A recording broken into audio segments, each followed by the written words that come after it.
Well, hey there. The question is, why can't I sing high notes anymore? And there really are 5 reasons. There are really 4, but because the 5th one kind of combines with one of them. But anyway, I want to get into these right away to kind of help you relax about this, because most of this is totally reversible. Let me remove the elephant in the room is, if you're anywhere near my age, you're going to think that it's age, right? It isn't. I'm going to go through the 5 that it is, but it's not age. I'm probably older than most people watching this. That's a B flat. It's easy. I may have better high notes than I've ever had. I don't know. I keep playing with my voice. I keep working on it. I keep having fun. So it's not age. Okay, so let's put that behind us.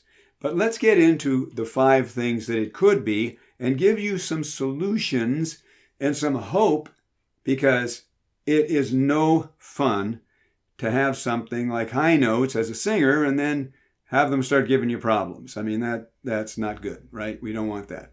So let me tell you who I am. Just in case you don't know, I'm Mike Goodrich, creator of The Inner Singer. And let's jump into this. You don't need to know any more about me. So it's not about me right now. It's about you. So let's get these high notes back. The first reason that one might lose their high notes is abuse, conscious or unconscious.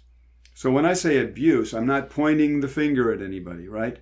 Like I said, it can be conscious or unconscious. We do many things with our voices over the years that we don't really know that it's abusive, right? And it adds up, it adds up, it adds up. So we'll go into that in just a second now. The second one is overuse. You can be singing technically really, really well, right? But you just overuse it. Too much of a good thing. You can drink too much water. You can have too much oxygen. So it's just this plain overuse, okay? So we'll move that one out of the way for now. Health, right? Now that's something that you can't discount. If there are allergies that are inflaming the cords, or if there are nodules, or something that's affecting the voice from a health standpoint, then that can be a factor, obviously, right? The other thing, I wrote all these down so I wouldn't forget. And the other one is, maybe you forgot. I know that sounds completely ridiculous, right? But you might have forgotten how to sing the high notes. Maybe when you first were singing, you had these high notes. You just opened your mouth, you sang, it worked, right? But let's just say you just didn't know how you did it. It just always worked. You opened your mouth, you sang. And so imagine you learned how to drive years ago with an automatic transmission. And every morning you go out and you get in the car and it's an automatic transmission. And then one day somebody sneaks a stick shift into your driveway, looks exactly the same. You don't really realize it. You get in, you drive, and you can't get out of first gear. And what's wrong with my car? Well, there's nothing actually wrong with your car. You just never knew how to shift gears. It was just working automatically. So you could have forgotten, right? And so we're going to go into that as well. And the last thing is really that kind of goes with the whole health thing, but not as dramatic. It's just energy, right? Maybe you just don't have the energy to sing the high notes anymore. And that can kind of be thrown in with a health thing or kind of a fitness thing or something like that. I remember years ago when I was doing Evita, and I was doing Che and Evita, and we were doing the first dress run through. I was exhausted after the first act. I thought, how am I going to make it through this show? So, and I thought I was in decent shape, but I started running to build up my stamina, running. I can't stand running. The only way I would like to run is if somebody's chasing me, and I'd prefer not to have anybody chasing me. I like to play tennis, I like to run like that, but just running around the golf course or something is not something that has driven me ever. I like to get fitness in other ways. But anyway, it could be energy. So let's lump health and energy in as one thing and look now at, well, first of all, let's get that one out of the way. Let's say if you think that it is a health thing, if you think that it is a vocal cord issue, if you think there might be nodes, or you think you have allergies, or you think you have reflux, or anything that is sort of really affecting that and you think it might be physical, go to an ENT and get scoped. It's really easy.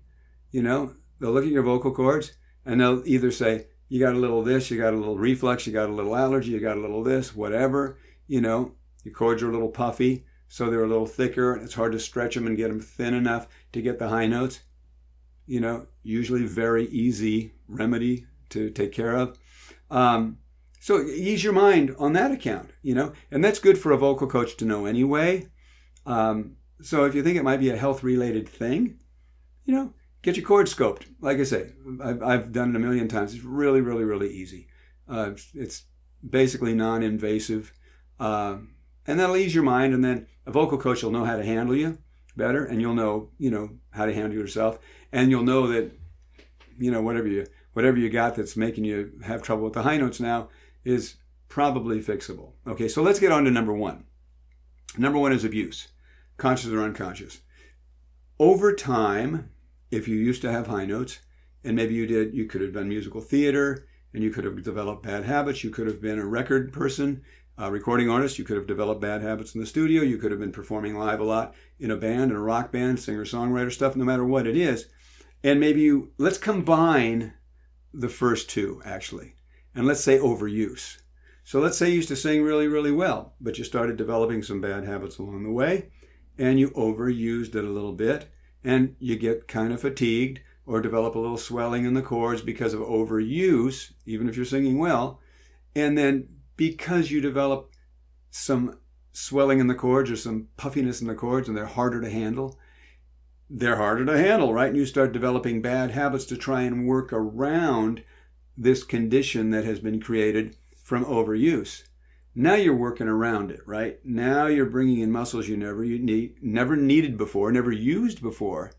And now you're kind of going into a different land you've never been in. Starts getting a little abusive. It's very gradual. And over time, you now have developed all kinds of habits that don't support getting great high notes. And it was a complete accident. There's no blame. You shouldn't get upset with yourself or blame yourself for any of this. I mean, we all do this stuff, right? And like I say, if we don't know how we're getting the high notes in the first place, then we don't know how to protect ourselves from falling off the path and kind of having trouble with them eventually. So, like I said, this is all fixable. So don't worry about that. But that's one thing that could have happened. So it's an abuse or overuse, and it's conscious or unconscious. No big deal. Fixable. The other thing, we've talked about the health thing, so we put that aside. We've got that out of the way. If you think that's an issue, you're going to take care of that. And the other thing is you might have forgotten how to sing the darn things, right? And as you're probably guessing by now, a lot of the stuff begins to share in its qualities and get lumped into kind of one thing. If you forgot, I'm going to tell you real quickly how the vocal cords work. And this will make a lot of sense because if you forgot, you just have to remember, right? The way the vocal cords work is you have two sets of muscles that work the vocal cords. One set is on the outside and one set is on the inside. The set on the outside stretches and thins the cords for high notes. The muscles that are on the inside of the cords make the cords shorter and fatter for low notes. Now, really, really great and balanced singing is a gentle antagonism of these two sets of muscles. They work together. They resist each other. It's a balanced resistance. So that right in your bridge, and my bridge, and my first bridge, passaggio, whatever you want to call it, transition area, is around E, F, F sharp, 4, above middle C, right? For women, it's going to be somewhere between this G and B flat 4, depending on the vowel, depending on the sound, depending on how loud you're singing. It's kind of a general sweeping generalization, but you can kind of count on that.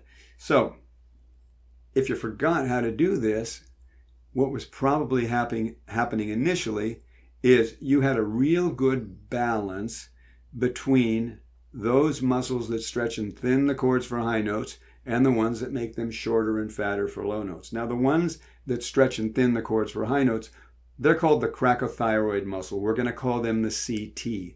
The other ones are called the thyroarytenoid muscle, and we're going to call those the TA. So you've got the CT and the TA in a gentle resistance against each other, right? So now, when you had great high notes, that was working really, really well. What generally, I don't keep wanting to say genuine, what generally happens when somebody starts losing their high notes is that balance starts falling off. And instead of a gentle resistance between the two, we start getting a little lazy, maybe a little tired, maybe a little heavy with our voice, maybe a little fatigued. And all of a sudden, the voice starts getting what we call TA dominant. That means the muscles that make the chord short and fat for low notes start getting a little bit more aggressive. They don't yield so much to the CT muscles to stretch and thin those chords for the high notes. They hang on a little bit more. They get a little bit more muscle in them. You know, we drop down maybe our energy level. Maybe there's been a little abuse. Maybe we've been blowing too much air, so the TA has to hold on a little bit more. And the next thing you know, over time, those TAs are now dominant in a part of our voice where the CT muscles should be dominant. So the scales have tipped, right? Boom. And all of a sudden we don't have high notes. All you have to do is get on some kind of a program that reverses that and gets you the CT dominance again. You know, providing the chords are healthy, you're golden. They're just habits. It's just coordination. So it's totally fixable and totally doable. If you would like some help with this, grab my free video. I'll give you 2 ways to get help. My free video at mikegoodrich.com/free video. The link will be in the description. And that will go over my THF system for getting great high notes and fixing your break. And that would be a great place to start. If you're just really over this and you're saying, forget that, I just want help now, then book a call with me. And that link will be in the description as well. You'll fill out a little application, make sure we're a good fit, and then we'll book a call. In that call, I will actually help you. I will actually help you with your voice. And at the end of that call, which is totally free, I will say these words. Do you want more help with this? If you say yes, I'll tell you about how much it is to study with me. If you say no, it's great. We part as friends and you got some free help. All right? Anyway, those are the reasons. Have hope. You can get your high notes back. You can get your high notes back, okay? Most of the time, it's only coordination. Balance, coordination. If there's any kind of abuse, if there's any kind of, I didn't even want to say the word damage, but if there's any concern about that, get yourself scoped, get a clean bill of health, or get whatever you need to get you back to where you need to be able to study and bring these high notes back. Okay? Hope you enjoyed this. There'll be some recommended videos for you to take a peek at. And there you go. So, I'll see you soon. Bye-bye.